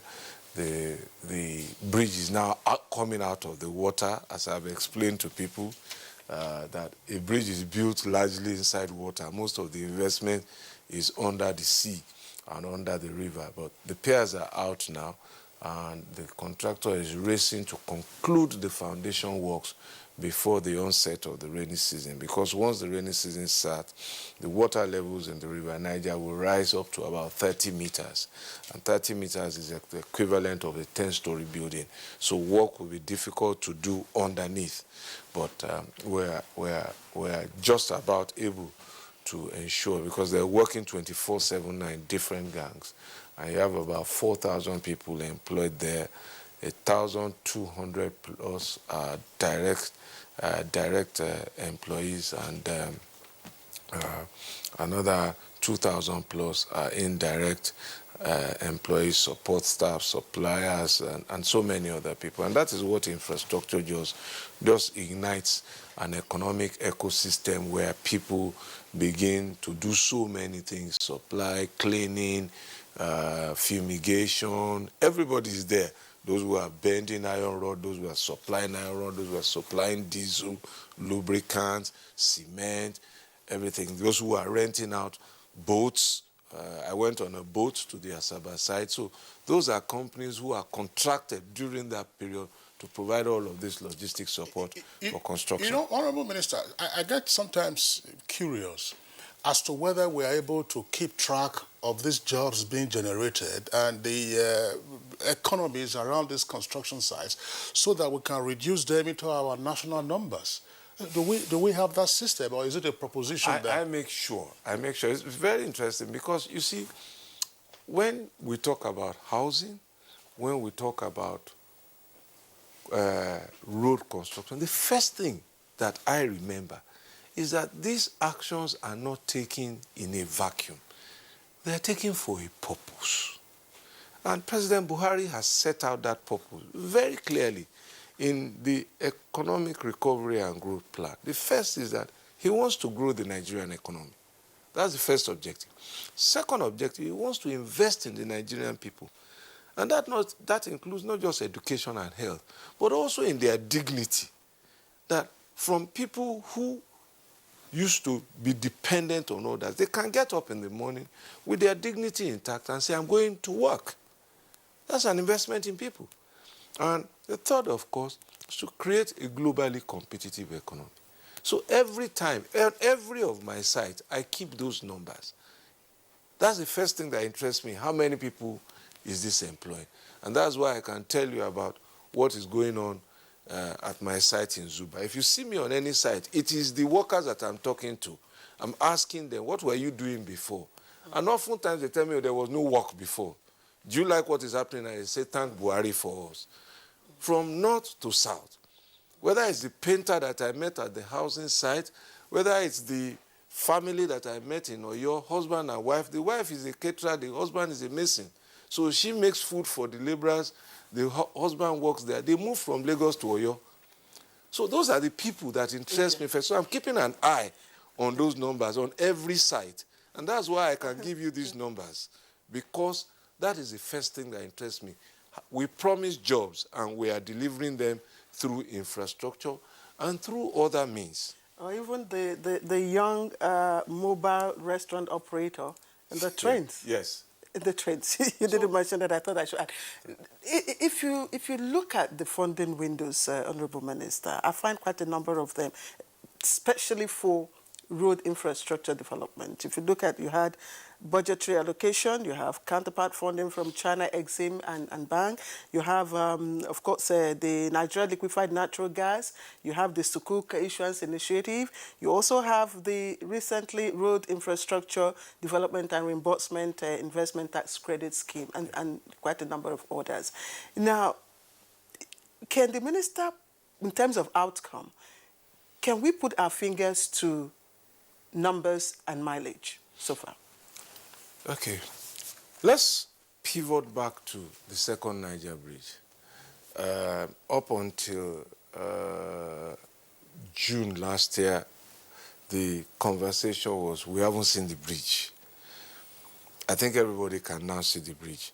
And this is what we saw last week, was work done between October last year and now, just 7 months work, because the project is no longer suffering from funding. That was the Presidential Infrastructural Development Fund. So there were only 2 piers up as at June last year, and there were now about 15 or 16 up in 6 months.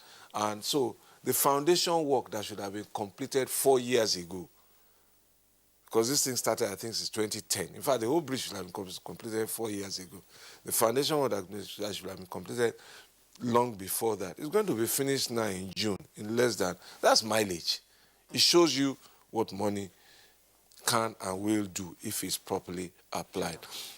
It is no less different with the Abuja-Kano Road. If you go there now, there's a lot of work going on there. Julius Berger is on site. If you go to the Lagos-Ibadan Expressway on the Shagamu side to Ibadan and the Lagos end, both contractors are working. Traction is being gained. I spoke to some people, I think it was yesterday, they left Ibadan at 5, they were in Lagos before 7. That's a road you used to sleep on all night because it was simply unmotorable, added with some uncomplimentary driving behavior, just gridlocks. So that's traction, that's mileage. And we're beginning also talking numbers of people who are benefiting. What is the status of the local Oweto Bridge? Local Oweto Bridge is incidentally essentially completed. In fact, the contractor was with me yesterday complaining about funding because we awarded another bridge, the EB Bridge, to the contractor, but we haven't been able to mobilize funds. So that was the point I was going to go to. All of those monies sound like a lot of money, but it's not. Really and truly, given what we are doing. In my presentation to the Senate recently, we listed about 565 contracts. So, and we're not talking about 1 kilometer roads here. We're talking about roads 100, 200, 250 kilometers. So we're just dropping. Not enough. So the EB Bridge, I think the contractor was telling me then that I think there was a provision of 1 billion naira, and I think the cost of the bridge is a lot more than that. And out of that, he can only get barely 200 or 300 million. So just to move his machines, because he's finished pavement work at local Oweto. So he wants to move his machine. There's no need for concrete work there. It's all done. It's the final surfacing that is left and the link roads that are awarded to 2 different contractors. I was just wondering why we are still on. So we need a lot more money. And that was why I said we should be looking now at maybe a public debt issuance program of about 10 trillion to start. So those who also say the government is borrowing don't seem to know, with respect to them, what they are saying, because this is a government that is borrowing and investing in infrastructure that will redefine our lives for another 3 or 4 or 5 decades. Maybe you should also speak on the executive order, because that is where the one that deals yes, with the executive order. Yes, it's 7. Yes, executive order 7. That's the road tax reform infrastructure initiative. It's a very brilliant decision by Mr. President to extend that initiative, and but the question now is, it is your tax. It is your taxable income that you can only deploy. Do you get it? What you should have paid as tax is what you advance to government. So the first question is, what is your turnover? What is your profit? And it is only from your profit that we can tax. So if you are a 1 billion naira turnover enterprise and you pay about 30% or 25% corporate tax, that's about, so if you do 1 billion and you declare profit of 100 million, so you pay tax of 25% of 100 million, I think that's 250 million if my arithmetic, that's 25 million. 25 million. So how much road can 25 million build? So it's a few heavy hitters who can really play. And it has helped us with a project like Bodoboni Bridge, where the NLNG is playing. It has helped us with the road going to Famosing in Cross River, where Lafarge is playing. It has helped us on the Obajan-Akaba Road, where Dangote is playing. And it is also helping on the Apapa to Wuroshoki Expressway now, where Dangote is playing. That road is going to cost 72 billion naira. So how many Nigerian companies pay 72 billion naira tax to the government? That's right. What of the Ikorodu Shagamu? Is it? Do you have? No, Ikorodu Shagamu. You were there some time ago, I saw. Is direct budget funding. That's I think Arab contractors.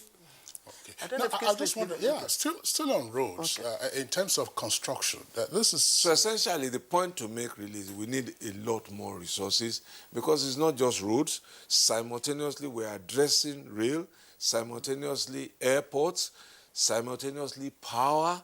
So it's a country trying to catch up with lost opportunities. And this is all being done now when the price of our major source of income, oil, is still below $70. And there was a time this country was earning $120 per barrel, and we didn't fill this gap. Well, yeah, still on roads, probably my last question for this before we get into the power sector. The inconvenience that motorists endure. I know you're not a traffic manager, but sometimes the blame has been put squarely on the road contractors. For instance, RCC is handling part of the reconstruction between Ore and Shagamu. In particular, between Ajebandele and Unikbaraga. I mean, over the Easter holidays, motorists spent 3 hours at a 20-kilometer stretch. And there you had all kinds of articulated trucks. You had fuel tankers, probably just by some providence that something didn't ignite. What is the interaction, between the, shall we say now, the government that engages the contractors and other traffic managers? So try as much as possible to minimize the inconvenience, because the road officers who are on site, they will tell you that, oh, don't you see that we are working? In the meantime, motorists are enduring all kinds of hardships, including Lagos-Ibadan, just before Redeemed, if you are coming from the Lagos end. Yeah. Let me express my unreserved sympathy to some of the discomfort that motorists still experience. But we must all understand that it cannot be easy on any side. We're building through a road that is in use, and we need to do it well. And therefore, it will require us to barricade off some sections of the road. It will require us to divert traffic.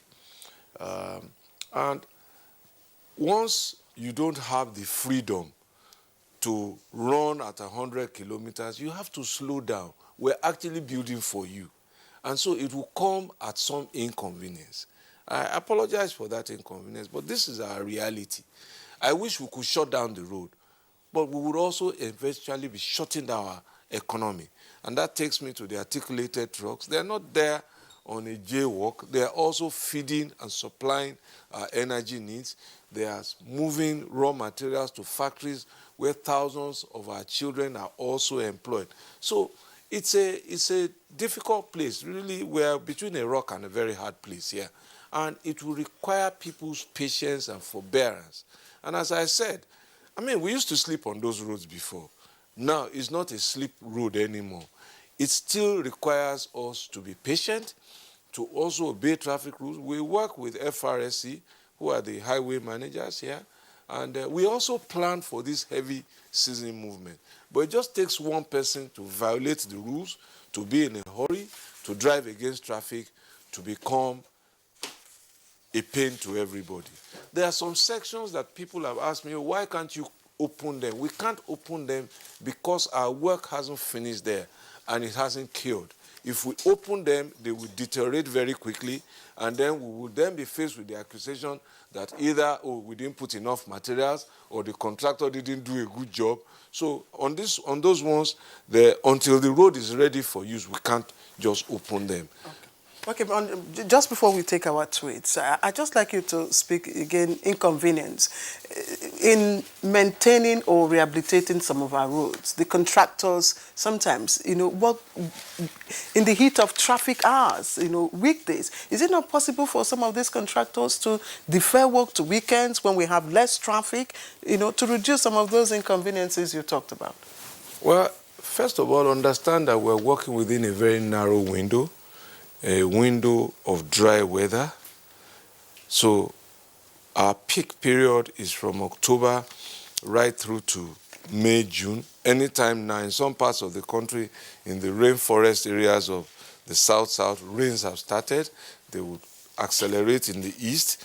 And so we begin to close down, essentially, works done. Otherwise, they'll be washed away also by the rain. The Karunyanya Road is a case in point. Karunyanya Road, I need to know which section of that The section immediately after the Mogadishu bridge between Kugbo, between the checkpoint and okay, and I will check it out. Some works, I would like to see some works, much more works done at night, and sometimes also we also then need to engage security personnel, because also the people who do the work are mothers and fathers, brothers and sisters of some other families too. And so all of our challenges also have consequential effect on us. There should be no problem, and we have to evolve there. But we give very, very clear instructions to our contractors that the convenience of our residents, the convenience of our citizens is the prime consideration why they even have a contract in the very first place.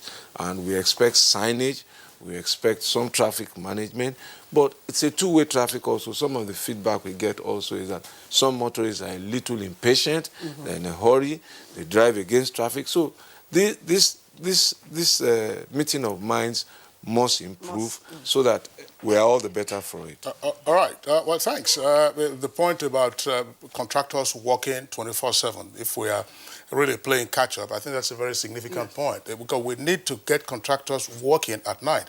I mean, some persons will say, fine, there is insecurity, but I don't see a team of kidnappers being more than a platoon of soldiers, for instance, if we were to put them, to secure a gang of workers. It would be hard to then think that you would deploy soldiers to every construction site in the country. It comes at a cost also. It comes at a cost. And let me say to you, just a few days ago, we had to seek for help. There's a local ethnic conflict that predates many of us, the TVs and the Jukuns in Kashimbila area, and that's a project site for us. We had to seek the assistance of the chief of army staff, because fighting just broke out there, and this is happening. So again, all of us must be interested in peace. This is not just President Buhari's job. Everybody must be interested in peace. We must find out why people, what are the causes of conflict, and we must remove them. We must remove them. All right. Now to the power sector. We have some tweets, Kinsley. Yeah, just before we take the tweets, because we're getting pressed for time. Okay. So let's the minister, because we kept power for the last. We speak as consumers. We speak for our viewers as well. I'm a consumer myself. You're also a consumer. Maybe you are a maximum demand consumer or special interest. But certainly, I mean, where are we? I mean, the needling problems that consumers still have with regard to regular power supply, with regard to proper billing, and just plain efficiency. Response time, just plain efficiency in the downstream sector, namely the discos. Well, again, don't forget that this sector has been privatized. And so I recall I told somebody at an event that if you don't have energy, don't come to me. If you don't have meters, don't come to me. The truth, that really is the truth.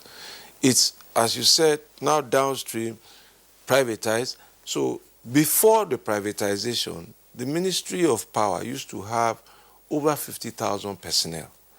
So all of those fitters, those people who replace meters, who repair transformers, who had those PACN trucks with the ladders and everything, were staff of the ministry. They don't exist anymore.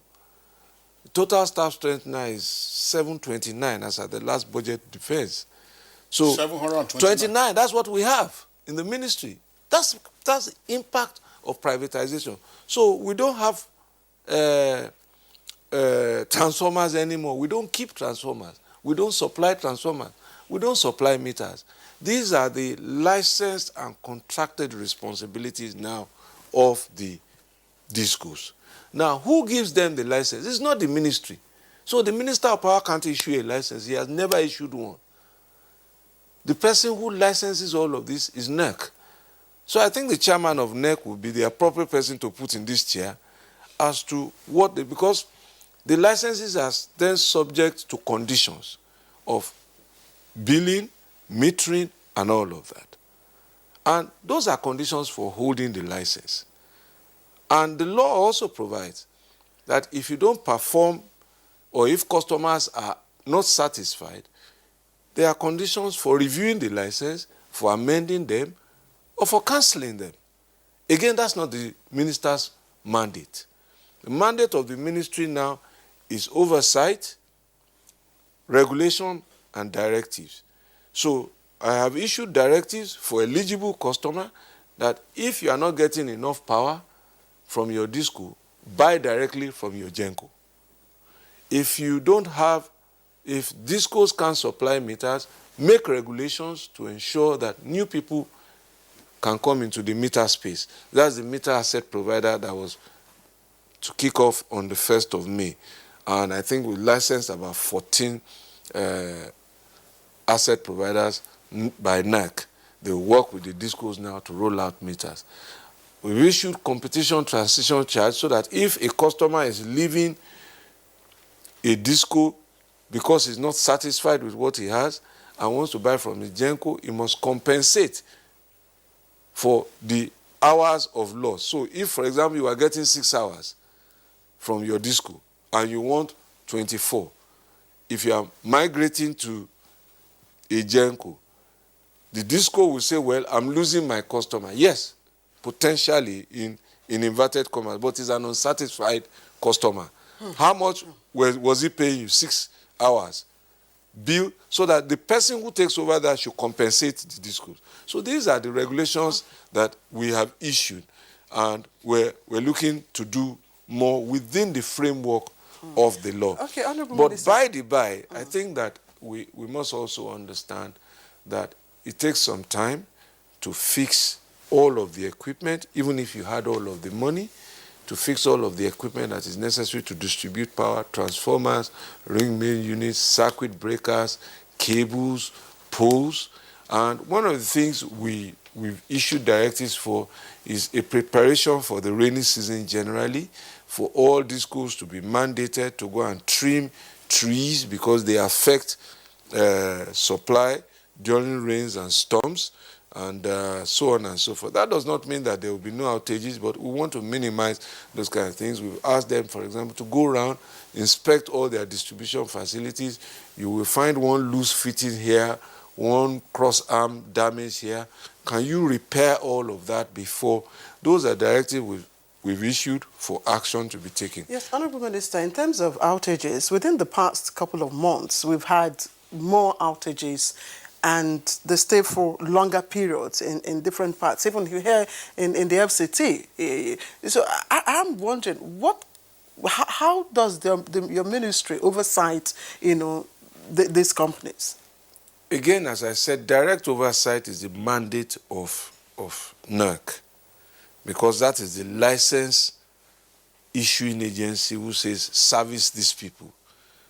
But we get complaints and we try and respond, find out what is going on. That's why when people call me, the first thing I tell them is, wait, let me find out from your disco what is going on. The situation in Abuja, for example, I'm aware we lost a transformer, major distribution transformer, and I spoke to the MD of Abuja Distribution Company, and they've been in the process of trying to fix it. That was about 2 or 3 weeks ago. There are also old equipment that get damaged. All of these are electrical and mechanical equipment. I know that in the Lagos area, I think about 2 weeks ago, we lost a transmission line between Benin and what's it called now, that feeds Egme. So we couldn't give Lagos all of its load. Then there was a gas maintenance, pipeline maintenance going on. So power to the Lagos area dropped. But that was fixed over the weekend about 2 weeks ago because the ministry issued a notice out and power supply has been restored to the Lagos area. Of course, we still have the last mile issues in terms of distribution equipment, which causes load shedding, either there's not enough transformer capacity. Again, those are matters for the regulator to take more seriously and say, look, why are you not serving this customer? Why are you not doing this? All right, I'm just wondering, I mean, some persons will have the impression that as consumers, we are the mercy of the discos. barring the intervention by the Electricity Regulatory Commission. And if the Electricity Regulatory there's Commission... There's enough relief within the regulatory area for us to get better service, and without putting down anybody, I know that some discos are also working to improve on their ability to provide service, whether in terms of metering, whether in terms of repairing equipment. And there are people who send messages to me and I pass to the discos and they call back to say, oh, that, because also sometimes when there is, all of these systems are not yet automated. So sometimes it's just a question of the disco even knowing that there's a fault. It's just like in the old days of NEPA too. Sometimes if you don't report a fault, nobody knows that there's a fault. So all of us must also engage that system, that reporting system. Let us shout out where there is a problem so that the people who are empowered to solve this problem are also aware. Very, very briefly, transmission infrastructure remains the responsibility of the government. Yes, it does. Where are we on that? Well, we have many transmission expansion programs going on, and we have a 10-year plan through TCN. We also have about 90 transmission projects at various stages of completion. I think your reporter alluded to some of them. Those are the ones to which we have deployed the recovered transmission equipment containers from the ports, almost 800 containers. And we are completing as we go on. Some substations are ready in Abeokuta, for example, now. We've done the one in Odogunyo in Lagos, we've done Mayo Bewa, we've done Sokoto, we've done Meduguri, we've done Akpo, we've done Katankpe, and I think we're working in Nasarawa. So it's work in progress. All right. You mentioned Nasarawa. We don't have enough time to ask you about some dangerous portion of the road that used to be called Many Have Gone. We hope that you have the opportunity of responding to that, because you did say that work was going to commence.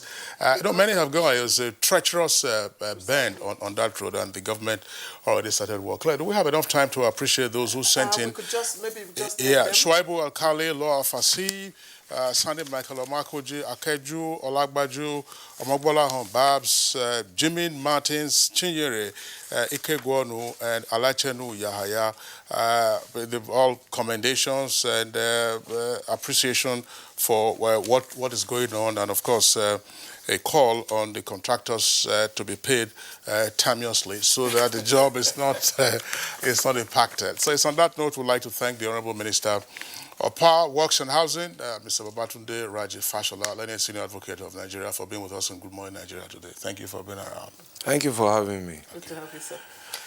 All right, and that's it on Good Morning Nigeria for today. We'd like to thank you very much for staying tuned. Don't forget you can watch a repeat broadcast of today's program at 5:05 on NTA News 24, channels 419 on DSTV and 46 on GoTV. I am Claire Dela Badurozak.